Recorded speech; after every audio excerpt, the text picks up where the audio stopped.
It is indeed a symbolic vote. The government is not bound even by this defeat tonight, but in many ways, Jeanette, it is incredibly embarrassing for the Prime Minister and to a degree damaging, because what her main argument has been over the last couple of weeks is that she has got a mandate from Parliament to go back to Brussels, essentially to reopen the withdrawal agreement and try and change the backstop. She said she had a substantial and stable majority. Clearly that is not the case tonight. She has lost that vote by 303 votes to 248. Now, why is she lost? Well, she is lost because the ERG, the hardened Brexiteers within the Conservative Party, have essentially abstained on this vote tonight. They have done so because the government essentially refused to move on recognising another motion that was passed in Parliament a couple of weeks ago, ruling out no deal. And this is where Theresa May, in some regards domestically, is stuck between a rock and a hard place, or between those hardened Brexiteers and essentially the soft Remainers within her party.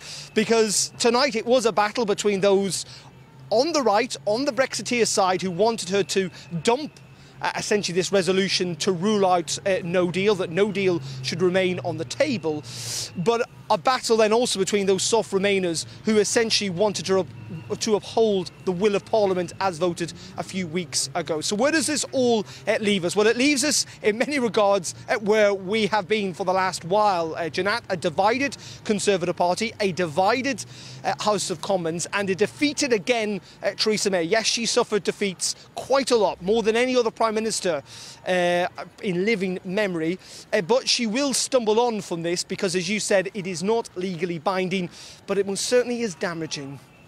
Well, you say she'll stumble on, but we are getting ever nearer to that deadline. We're just weeks away from it now. She can't just keep kicking the can down the road. It seems like the government's just been going round in circles for weeks now. Where does Theresa May go from here?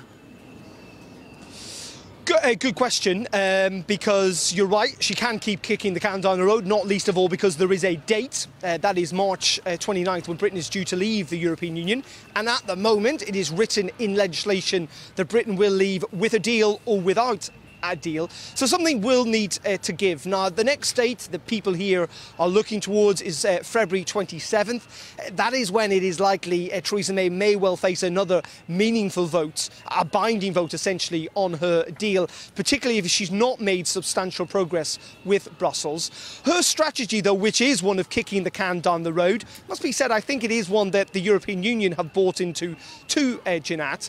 It is a bit of a gamble. It is one that will run down to close to towards the end of March, probably that EU Council summit on the 21st and 22nd of March, in the hope that MPs here will face a big question, whether to back her deal, as much as they dislike it, as much as they defeated it in the past, or no deal. And then she hopes they would back her deal. But will MPs let it get to that point, let it get towards the end of March? That's the question the Prime Minister is going to have to deal with the next couple of weeks. I think tonight is a sign that MPs may not allow that strategy to take place. And if not, if they wrest back control, that may mean an extension to Article 50, whole load of scenarios. But the Prime Minister, again, in a very difficult situation tonight.